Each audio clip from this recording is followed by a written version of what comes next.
Welcome to the Rockpile Podcast, the show where journeys are told, challenges are embraced, and victories are celebrated. Touchdown! This is your platform for authentic conversations with athletes, coaches, teams, business leaders, and so much more. Every episode dives deep into the highs, the lows, and the obstacles that shape incredible stories of resilience and triumph. Ready? Ready. Whether you're chasing your dreams, overcoming adversity, or simply looking for inspiration, you've come to the right place. So, let's climb together. This is the Rockpile.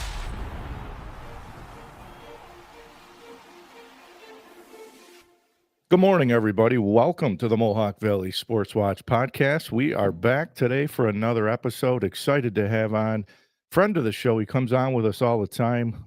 Men's hockey coach from Utica University. Gary Heenan's going to join me at about maybe at about 9:10 shortly here, and then at the bottom of the hour at 9:30, going to talk to Copper City fitness owners. Tiffany Mills and Erin Costello will join me. And then next week, we'll run the Talk podcast back. We'll break down the national championship game between Ohio State and Notre Dame. And we'll talk a little bit about the prior semifinal games with the Penn State game against Notre Dame and then Ohio State and Texas. So if you're following me on any of the social media platforms here this morning, Facebook, YouTube, Twitter, LinkedIn, TikTok, if you're on any of the podcast stations, Spotify, Apple Music, iHeartRadio, I appreciate the follow. You got any questions, comments for us this morning? Just make sure to put your comment in the comment box, and I'll try to bring over as many as I can here this morning. So I'm waiting on to see if we're going to have Pags. We might have the stat man. We might have Coach Medicis on. We might have the whole gang here for the hour today. And then at about 9:30, I'm going to at 10:30, I'll be jumping on the Rock Capone show. Rock's going to interview me the first time I've been interviewed in a long time. Usually I'm the interviewer, but this morning I'll be the interviewee with Rock. So I'm looking forward to jumping on his podcast here this morning at 10:30. So while we're waiting for Coach Heenan, if you watch that national championship game, I don't know. I thought it was boring. I know it was a good game. It was 14-14, and then Ohio State, they scored the 2 touchdowns. Jack Sawyer had the scoop and score that sealed the game late for the Buckeyes. I just never thought that Texas was a threat. In the back of my mind, I just kept saying, there's no way. I didn't think Texas would have any chance to beat Ohio State. I don't think Notre Dame's got a chance to beat them either, but I'm not going to give my pick. Everybody knows I picked Ohio State in August. I got to see if I'm going to change it because as a Michigan fan, you don't like Notre Dame fans, and then you don't like Ohio State. Marcus Freeman's a former Ohio State player, but I got to tell you, I love the guy. The guy makes Notre Dame rootable for people that aren't Notre Dame fans, and I can't believe I'm saying that. I'll never root for Ryan Day and the Buckeyes, so that's out of the picture. I will not root for them as a Michigan fan, but I find myself cheering for Notre Dame. Felt horrible for James Franklin because I know the knocks on Franklin was similar to what the knock was on Jim Harbaugh was they can't win the big game. And his records against top 25, top 10, top 5 teams since he's been at Penn State have been awful. But I feel horrible for him because I thought Penn State controlled the game. I thought the game got away a little bit. I thought Drew Aller missed a lot of open throws. I don't think he was his normal self. And I said when I broke down the game, earlier in the week on the podcast, I said the only reason why I'm picking Penn State, is I thought it'd come down to the quarterbacks. And I said to myself, I think Drew Aller's got the better arm. I don't think that Notre Dame is going to be able to run the football to beat Penn State. And I'm going to say the same thing about Notre Dame going into Ohio State. I don't think they're going to be able to line up and run the football against Ohio State and beat Ohio State. I think Riley Leonard's going to have to make some throws. Here's the one thing that I'll say about Notre Dame.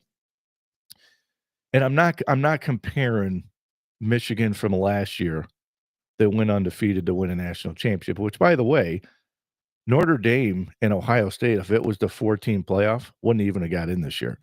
So that could be a whole nother show we talk about.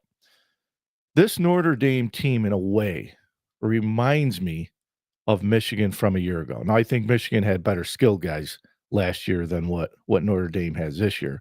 But physical up front, physical, hard-nosed run game, they play really good defense. They got a quarterback that can run the ball and make plays. Sound familiar? I think the path for Notre Dame, a week from Monday is going to be, can you run the football against that front four for Ohio State? Ohio State's red zone defense is unbelievable. And Sark I know everybody's going to get on Sark for the play call. I did think it was a horrible play call down on the 1 yard line, but I get the play call. I absolutely understand the play call because if you watch film, as these coaches do, Ohio State's whole interior was pinched in and they thought they can get out on the perimeter. But if you watch Caleb Downs, the safety for Ohio State, who's an All-American, there's not many safeties that are going to make the play that he made for Ohio State in the backfield for Notre Dame. He sprinted down, split two offensive blockers, and made a play in the backfield. You're probably not going to see that by any other team in the country make the play that he made. But that front four for Ohio State's really good. And that, of course, set Notre Dame back, and then they didn't the scoop and score by Jack Sawyer, and that was the ball game. But I think Texas had a shot. I thought that Quinn Ewers played okay. I was never a Quinn Ewers guy. I'm still not a knock on him or anything, but I thought they should have went to Arch Manning down on the goal line. I mean, they only put Archie Manning in for one play, and it was on the fourth down play where he fumbled, but it wasn't called a fumble. It was ruled that he was down. It was a really close play. But I don't understand down on the 1 yard line. A lot of these teams do this shotgun on the 1 yard line. I am not a big component of going shotgun down on the 1 yard line. Not a big fan of it. I'm always been a fan of get under center, and then whether you're going to quarterback sneak it, you want to run it. But this shotgun from the one where some of these teams are 5-6 yards back. So now you're from the 7 yard line instead of the 1 yard line. I never understood that. I get that's a lot of the teams, and even in high school, like that's their offense. A lot of those teams now, even in high school, they don't go under center. So, when you have to go under center, it's not comfortable. So I get it. I fully understood the play call from Sark. I didn't like it at all. I thought when they got the game tied again to 14, I thought I thought Texas had a shot. How about the game plan defensively? And we'll talk about Notre Dame's game plan next week, but the game plan for Texas, Jeremiah Smith had 1 catch for 3 yards. Best receiver in college football. Who didn't win the Blitnikoff Award. Travis Hunter won it for the best wide receiver in the country, which, I don't know how Jeremiah Smith didn't get. He's NFL ready to go today, but he can't go today. So I'm sure he'll be $4 to $7 million from Ohio State next year because he's going to be a beast. And as a Michigan fan, I don't want to see it, but I'll give the kid his props. He's NFL caliber ready. He's big. He's built. He's strong. Monster hands. Had 1 catch for 3 yards. Wow.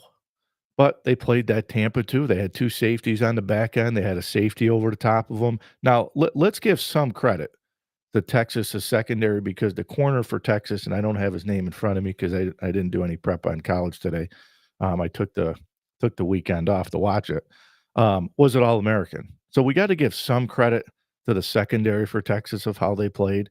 Ohio State with the 2 Travion Henderson and Quinshawn Junkins, the 2 backs who both are close to 1,000 yards rushing.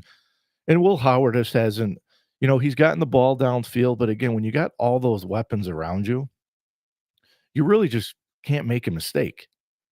You know what I mean? Like you just can't make a mistake to screw it up. They're big favorites against Notre Dame. I think they're like a 9.5-point favorite. I think it'll go to double digits, which I think is a lot for a national championship game.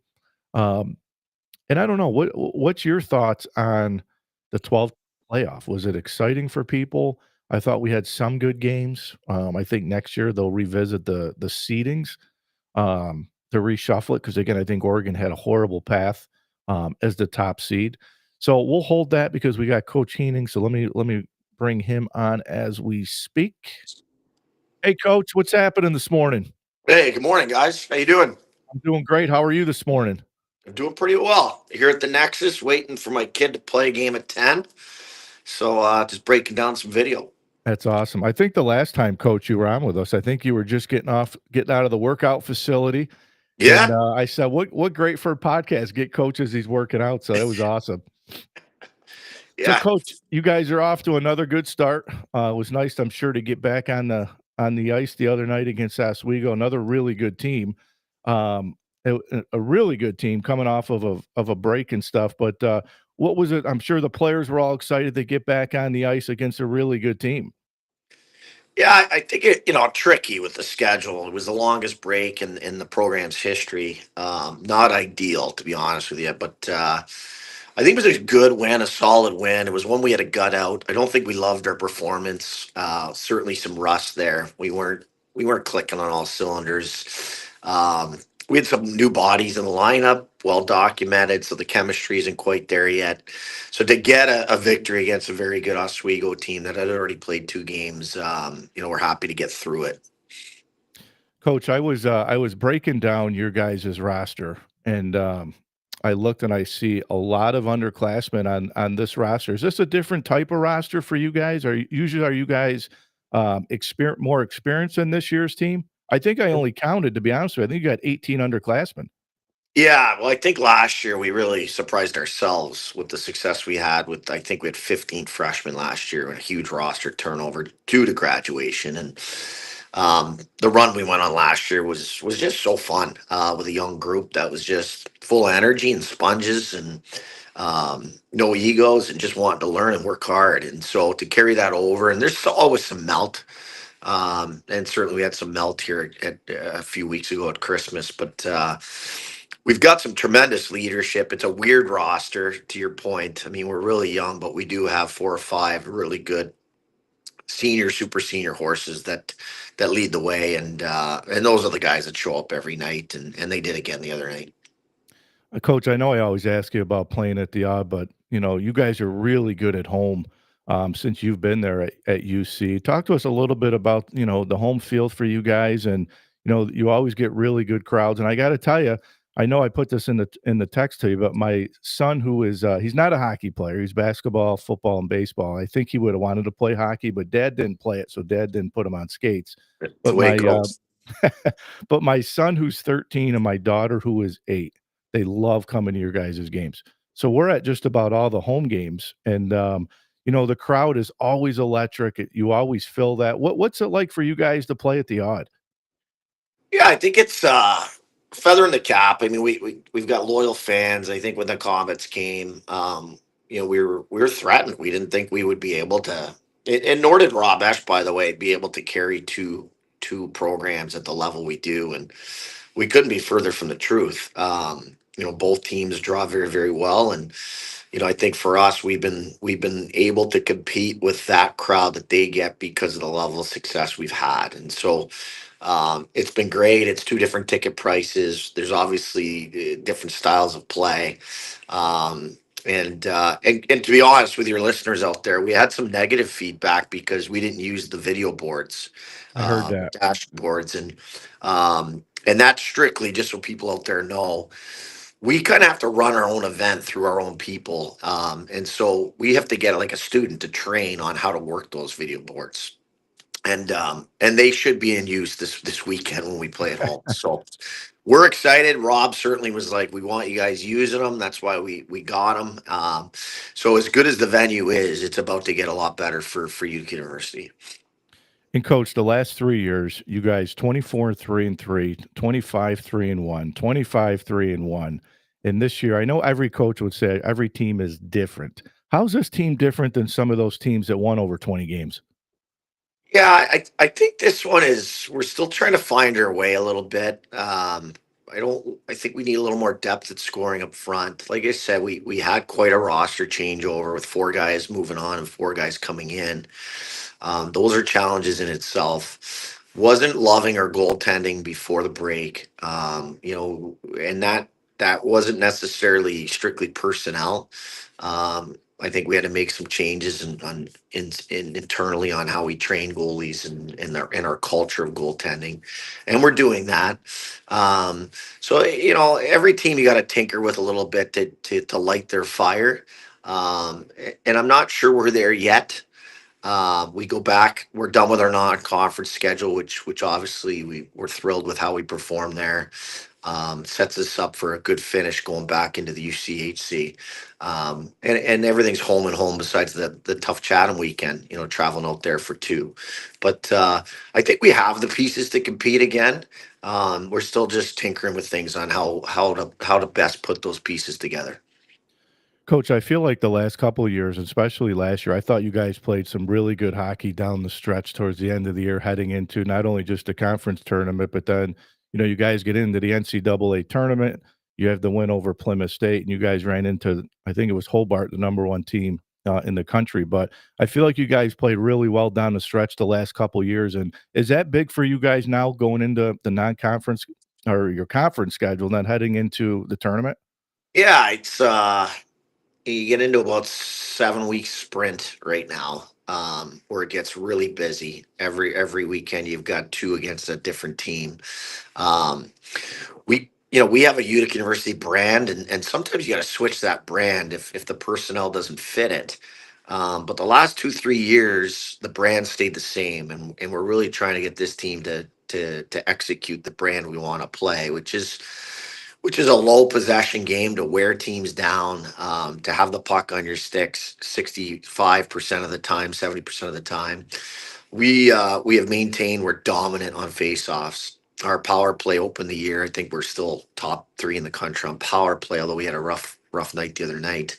Um, our PK is abysmal. It's not a good number. We're trying to figure that out, and that has to be good. Fortunately, on the other side of that, we don't take many penalties, which again has been part of our brand. So it is, to your point, we're still on the younger side of most rosters out there that are successful, and we're trying to groom this group, and it is a great group. Again, some of the roster changes, we got to have total buy-in here, and we've made those changes where now we think we do, and we're excited to go on this next journey back into the league and see how we can perform.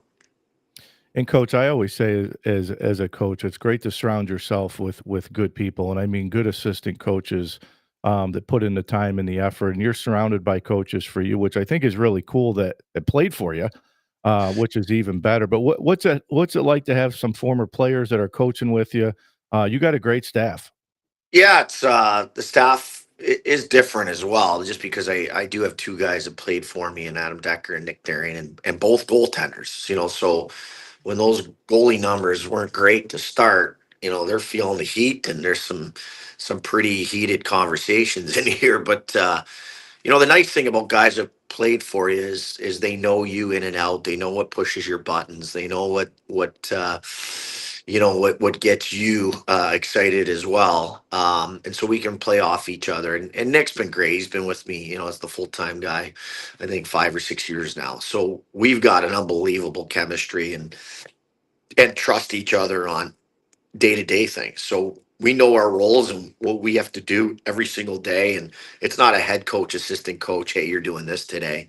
We clearly know what we're good at and what we're not good at. We feed off each other that way. And even with the interaction of guys, I could be the heavy hand, and he needs to be the kid glove guy. So it is. We have a tremendous staff, and the longevity allows us to attack each other aggressively when we need to, and understand that we close the door and we're challenging each other. And whether it's even recruiting, hey, you like this kid, Nick? I don't like this kid. you know, and we'll beat it around, and we'll watch video, or I'll drive out and see them, and we'll come back and beat it around again, and we'll either take them or we won't. But it's great to have honest conversations, and nobody's offended. We all know where we're coming from. And coach, I always like talking about the recruiting trail, because I always look to see where the makeup of your roster is, and you go after kids from all over the place. And talk to us a little bit about that. I know we always talk that the odd helps you in recruiting, but the more you win, always the better. You guys have won over 80 games over the last 4 years, so I would imagine from a recruiting standpoint, getting the chance to come to a program that plays in big games, that's played in the NCAA tournament, that's won conference championships, that plays in the arena that you play in, those all have to be huge recruiting pitches for you guys, right? Well, I could have just recorded that and played that every time I talk to guys, but Yeah, it's spot on. I mean, it's what's the product you're selling, and our product is, we have the best barn in the country at our level. We have the number one attendance at our level. We've been knocking on the door of national championship the last 5 years. It's we can guarantee you're gonna have fun here. You're gonna get the nerves coming out under the laser light show. People are gonna know who you are in town. You're gonna get a great private school education. So we're right there, and trust me, we're feeling a little pressure internally as coaches that we've got to get this done at some point. Um, but heading down the road is something that, we're passionate about. I love it. I think it's great getting out and seeing kids evaluate and meeting their parents and their coaches, and now you're dealing with agents all the time. I think the recruiting trail is drastically going to change here because of the Division One roster limits, because of the Division One portal that's changing, because of major junior kids now eligible. So I think the top 15 teams in Division Three are going to become more on top. Um, there's going to be a lot more better players available this coming year, so we're being very patient. We have one forward committed right now out of Ontario, who's lighting it up in the Ontario Junior Hockey League. But um, it's going to be interesting the next couple of years, just with the dynamic in Division One, and that's trickling down. The Division Three Council will vote on major junior eligibility in February, and if that opens up to us, you're literally just opening up a whole nother recruiting ground of hundreds of kids that become suddenly eligible. So we're excited about it. To be honest with you, it's not great for the American player, but they're going to face a lot more competition if major junior kids are now eligible, and that's getting into the weeds. I don't even know if your listeners will know what that is, but the reality is the landscape of recruiting in college hockey is drastically changing as we speak. Oh, I know the landscape in college football and all college athletics is so much different now with the NIL and all that. But, Coach, you mentioned the pressure piece, and you say that at some point, the time you guys got to get this done. You guys have won the conference tournament so many times. You've been tough in conference play. You've been to the NCAA tournament, Final Four, all that. Is there any extra pressure for you guys that you've had so much success? But listen, trying to get to a Final Four and win a national championship, coach, in any sport is tough. You got to have the puck bounce your way, just like basketball, right? The ball's got to bounce your way sometimes. You got to catch a break. But do you feel any extra pressure that you guys have been really close a lot of years?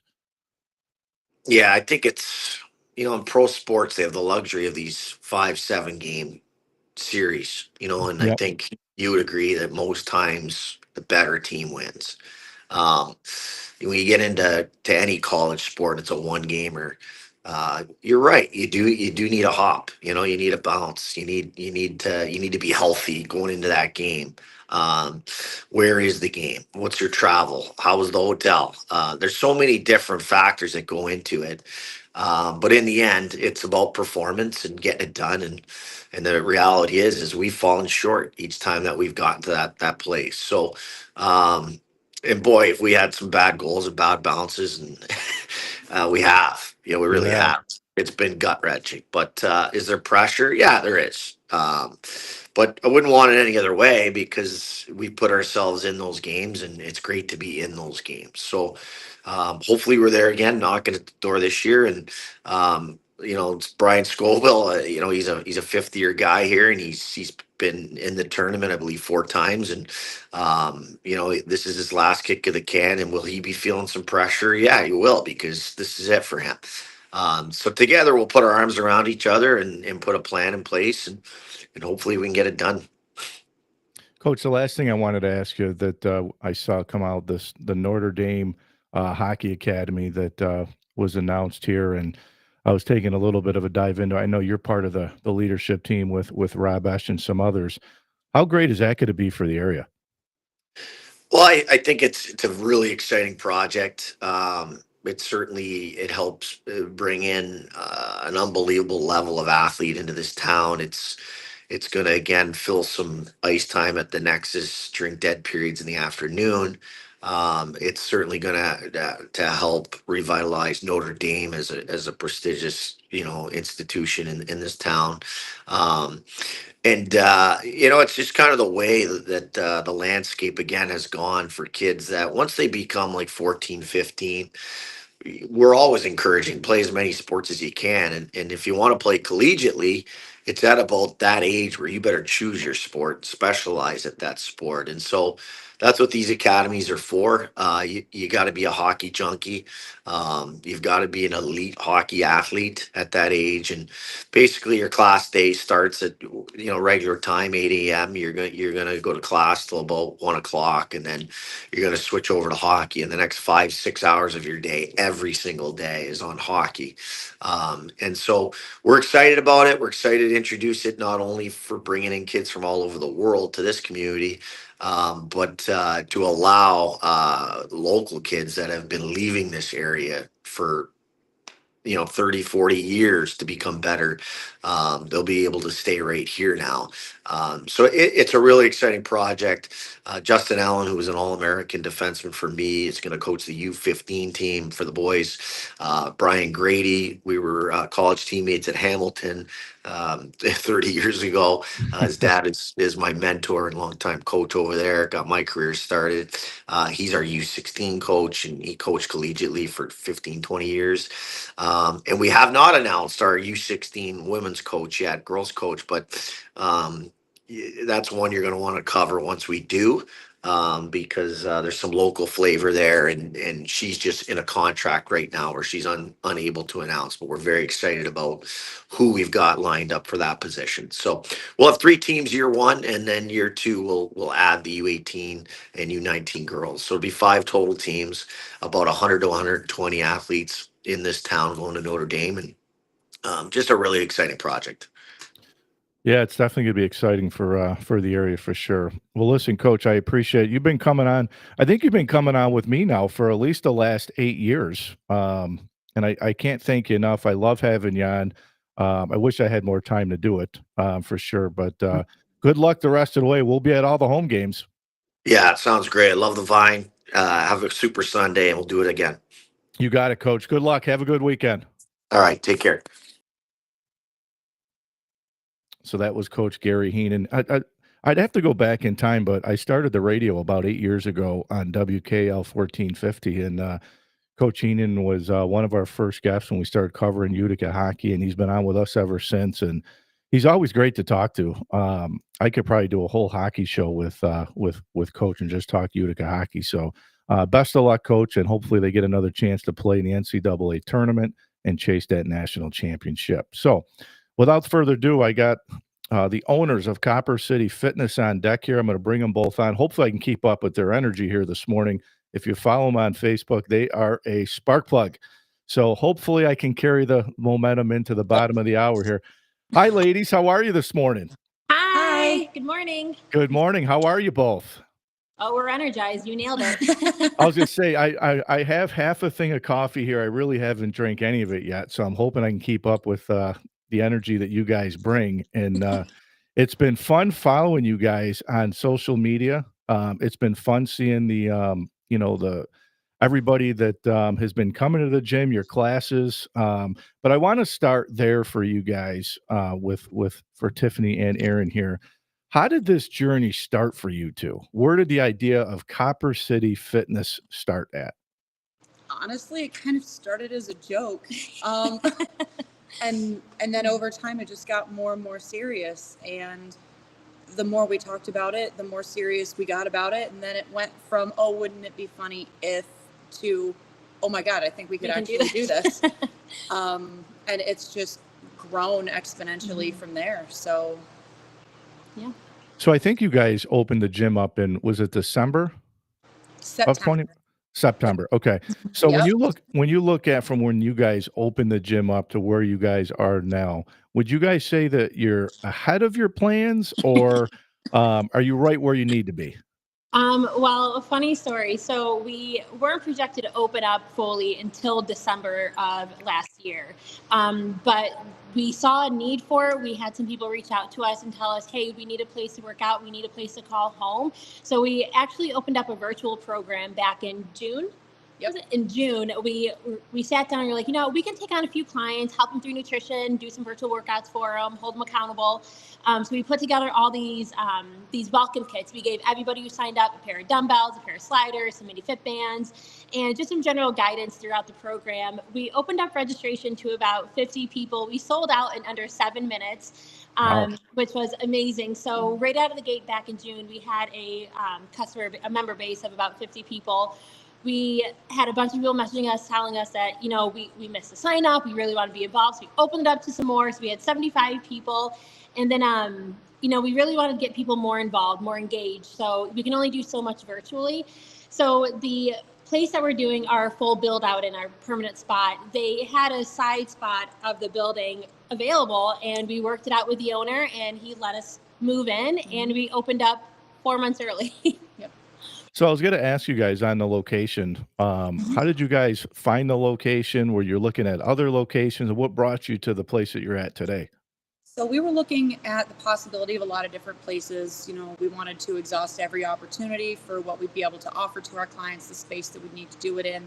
And one of the things that I wanted specifically was I wanted a warehouse. You can turn them into anything you need them to be. They're wide open, they're classic, they're rustic. It's just everything that I would love to have for the look of a gym, but also the feel of a gym. And so that was my caveat. Her caveat was, okay, kids area though. And I said, perfect, done. So as we were looking around, there were a couple of places that didn't quite pan out. And, originally we had heard that this building had already been spoken for. So disappointed, but moved on from it. But there was one day that we just kind of took a shot in the dark and said, you know what, I wonder if that's available. So we talked to our realtor, we talked to the owner, and as it turns out, the majority of the building was still available. And that's just kind of where we ended up. So some negotiations later and a whole lot of happy people. One thing you should know about us is we are persistent to a fault. We are annoyingly persistent. When we have our eyes set on something, we're going to make it happen. And, to Erin's point, like she wanted a warehouse. I want enough space for childcare. We come from two very completely different ways of living right now. We both have needs. We both have certain challenges that we face when it comes to where we can work out. So not only were we touring other buildings, we were setting up appointments, but we actually went to other gyms. We went to other fitness facilities. We signed up for memberships at other places just so we can kind of see, okay, well, that would work, but that wouldn't. This would benefit us. This wouldn't. And then that's how Copper City was really born. We took everything that we got from feedback from other members and we put it all together, and we had non-negotiables. We had standards that we had to hit. No matter if we found the most perfect building, if it didn't hit our non-negotiables, it wasn't gonna happen. Yeah, I always say that you got to have, and I was just talking with Gary Heenan, Coach Heenan, about it. You got to have good people around you. And one thing that I was looking at, and obviously you guys know my sister's a lunatic, and that's all I hear about. That's all I hear about is Copper City Fitness, Copper City Fitness. But there's a lot of gyms throughout the Mohawk Valley, right? Like you mentioned, you had to go get memberships and all that. What separates you guys? What's different about Copper City Fitness compared to some of the other gyms in the area? So I'll start this one. I'm sure Erin has her thoughts too. But for us, honestly, we didn't create this gym. Yes, we had an overall vision. We had an idea, but this vision came from our members. So if we took our blueprints or what we wrote down as our original idea and compared it to what we are now or where we will be in 3, 4, 5 months from now, it's completely different. It took a complete 180 turn. And that's because this gym, Copper City Fitness, is built by Copper City, the Copper City. Everybody who's involved in our community gave us feedback, gave us what they needed, and we found a way to make it work. So when you look at everything that we're going to be offering, yes, it's a lot, but we put a lot of thought into it, a lot of planning, and we're going to make it work. It's going to happen because that's what our community needs. So what sets us apart is we didn't build this gym, Copper City built this gym. So for me, that's what sets us apart. So you girls both played sports though, right? You guys both had a love for sports and fitness. When did that come together where you guys realized and said, "You know what? I think we should do this. I think we got a good shot to do." And Tiffany, I think you said it is like when you have your mind set on something, and very similar to myself is I'm going to do it. Whether you tell me I can't do it or not, I'm going to do it. But when did the vision happen? Like when did it set in that you guys are actually going to do this? Probably the first time that we actually sat down and we drew it up. Because up until then, like I said, it was still one of those, you know what, it would be cool if. And we sat down, we only expected to go and have dinner and meet up for maybe a couple of hours. And it turned into like 5 hours. Close the place down. We did. We did. And we ended up with like 9 pages in a notebook. We had drawings. We had our mantra, our list of requirements. We went through step by step. We talked about everything we loved about exercise and working out growing up, or everything that we hated about it. And basically, if we were to do this, how would we make it different and what would we do about it? So I think that was kind of really where it took a turn, that we realized that no, actually we could do this, we're going to do this, and it would be successful. Yeah, I don't think other than that, we had that dinner, and I think outside of that dinner seemed like it had to happen at that point. Like we were bubbling up, like we were bursting at the seams here, and we had to sit down and put all our thoughts together. But honestly, I think everything was just so natural, and everything was just so, wow, we have the ability to do this. And we coached together a lot at a previous facility, and we spent a lot of time together. And yeah, everything just felt so natural, so right. And, knock on wood, it's been pretty seamless at this point, because I think the passion's there, and we're doing it for all the right reasons. But yeah, it's just kind of happened. Yeah. So my Rock Pile show, the theme is really, it's always a journey. I've talked to business owners, during COVID when it was really hard, and, the ups and downs, and there's been a lot of people that have helped people along the way to be successful. So for you guys, are there some people out there that have helped you guys along the way, kind of like as mentors, role models for you both? Yeah, a few. Yeah. For us personally, I think there's a couple who thankfully we have them as coaches right now. Coach Rachel, I'm going to butcher her last name, but she's one of my closest friends, so I'm sorry, but do you know how to say McNatty? Rachel, she's been a huge sounding board. She's very blunt, so she tells us like, no, don't do that. Yes, do that. But she does it out of, again, all the love in the world. So she's been a huge support for us. Coach Mo, well, we know as Coach Mo Dooley, but I've known her for a long time, Maureen Dooley. She's been a huge sounding board for us. Paul Ketchmar, he is one of our coaches now too. He's given us a lot of advice. He's kind of been, there from the beginning as well. But our spouses also, Josh and Simon, they've been with us from the beginning, obviously. And, they've been a huge support for us too. But yeah, I mean, all of our coaches and all of our members have helped us out in one way or another. The members helping us come up with ideas or, different ways to execute some things. And the two of us absolutely love feedback. So we really like sitting down and talking to them, seeing what's working, what's not working. A couple of our clients are already small business owners. So there's been some direction that we've been able to kind of get from them for some of this setup. So we really do try to take inspiration from wherever it may come from. It might be something that we've seen, something that we've read, a person that we've talked to. So we like to look at it as every opportunity is a learning opportunity. Mm-hmm. So what are some of the types of classes that you guys offer? What's a weekly schedule look like for you guys? Sure. So right now we have our group fitness classes Monday through Friday. We start at 5:15 in the morning. We have 4 classes in our morning block, each going for 30 minutes at a time with a 15-minute turnover in between. So 5:15, 6, 6:45, and 7:30. Then we have a little bit of a break, and then our Golden City Fitness classes start. Golden City Fitness is our class coached by Coach Paul Ketchmar. he designs the classes for longer rest periods, lower intensity movements, but also very scalable. So if you can scale it up, you can. Those classes are aimed more towards people who need the less intensity. We don't like putting an age limit on fitness because you can be fit no matter what age you are, but they are geared more towards that senior or, those upper ages, or people coming out of recovery or have an injury and need to get work their way back into it. So we have those classes at 9 a.m. and 10 a.m. Then we have a noon class, and then comes our evening block starting at 4:15, 5, and 5:45. And then Saturday we have our 7:45 and 8:30 class. So do you guys have any, and maybe it's too soon, but any plans, any ideas for 2025 and beyond that? Oh yes, so many ideas. 2025 is when we will be completing our build out. Date TBD at the moment.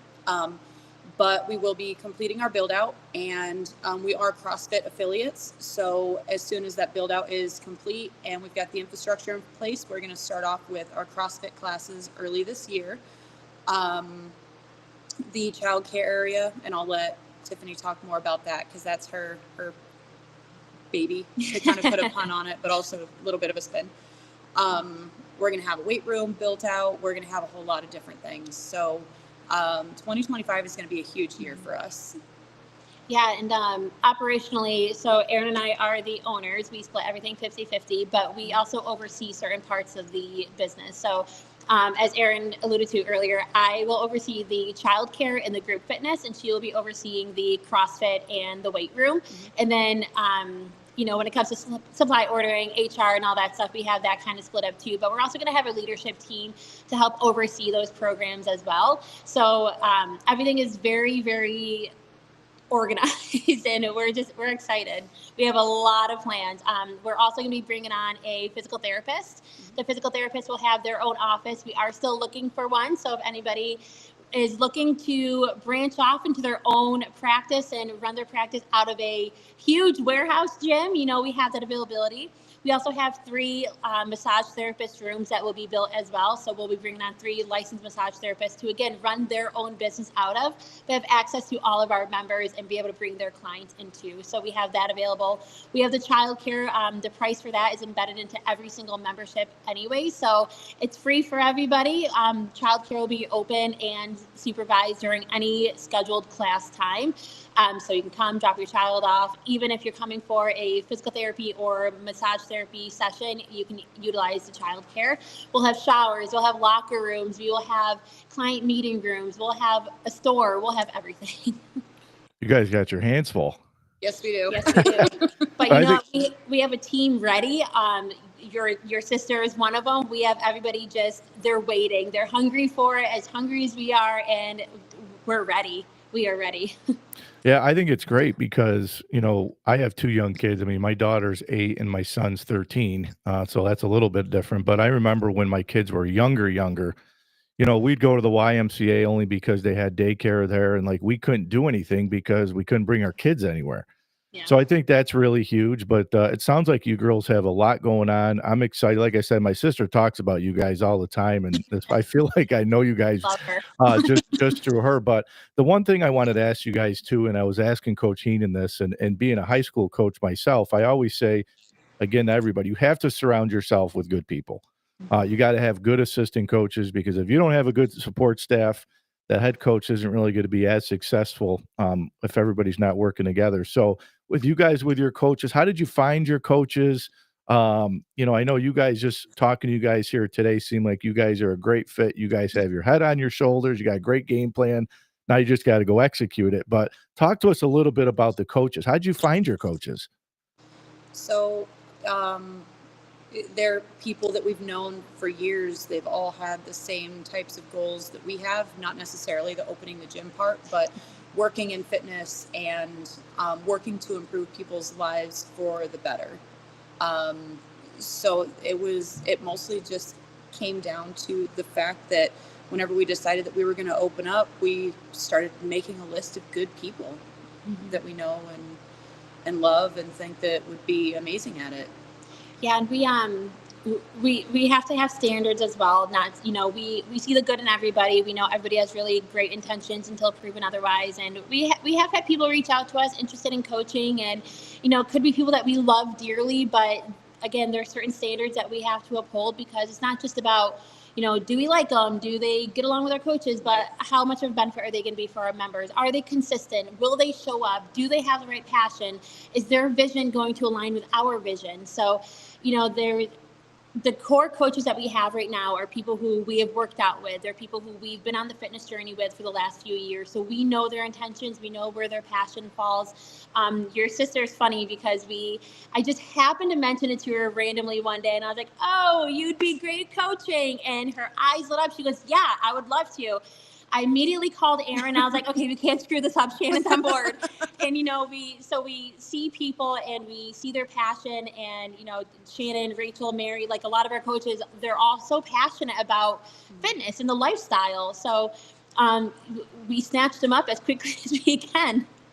So, fun question for you both is, if you ladies weren't doing this Copper City Fitness, and I think it's a great vision. I got to come down and see it. That's number one. Maybe I'll be able to join. My sister's been trying to get me, saying I was athletic. I played a sport in college. I was athletic my whole life, and it's like now, like I coach youth sports, and it's like I got to get some motivation to come work out again. So maybe you'll see me at a class. But I got to come check it out.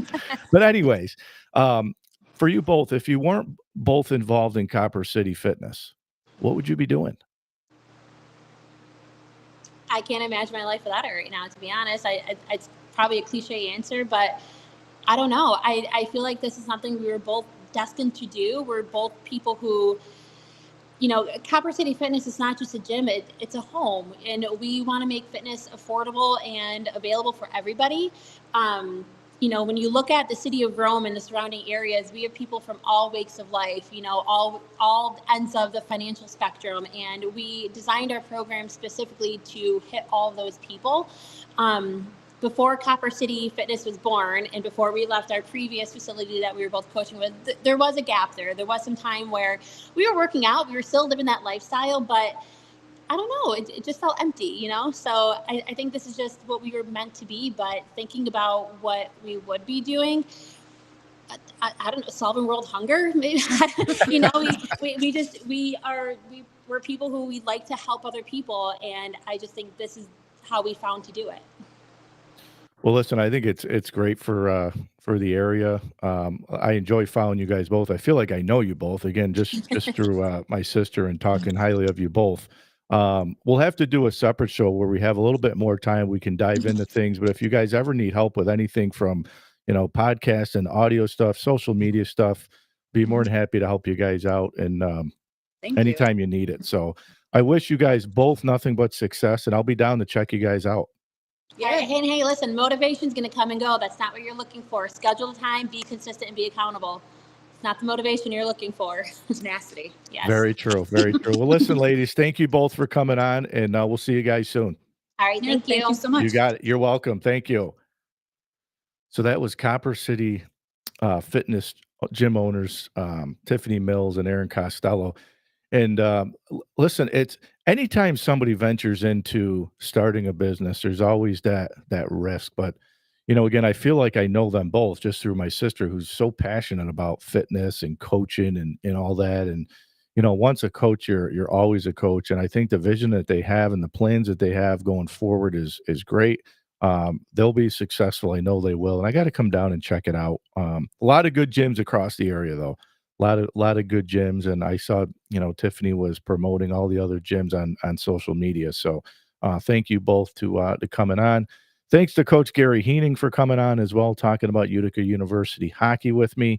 And then Wednesday night, I'll run Chalk Talk back for the final Chalk Talk. We'll break down the national championship game between Ohio State and Notre Dame. I'll let you guys know when the next Mohawk Valley Sports Watch podcast will be back. Great to be back here with you talking some local sports. At 10:30, I will be on the Rock Capone Show. Again, it's the first time I've been the interviewee and not the interviewer. So I look forward to talking with Rock at about 10:30. We'll be live right on Facebook. So on behalf of the entire crew here at the Mohawk Valley Sports Watch. Coach Pags, Coach Medicis, the Statman, and myself. Have a good weekend, everybody. Thanks for tuning in to the Mohawk Valley Sports Watch.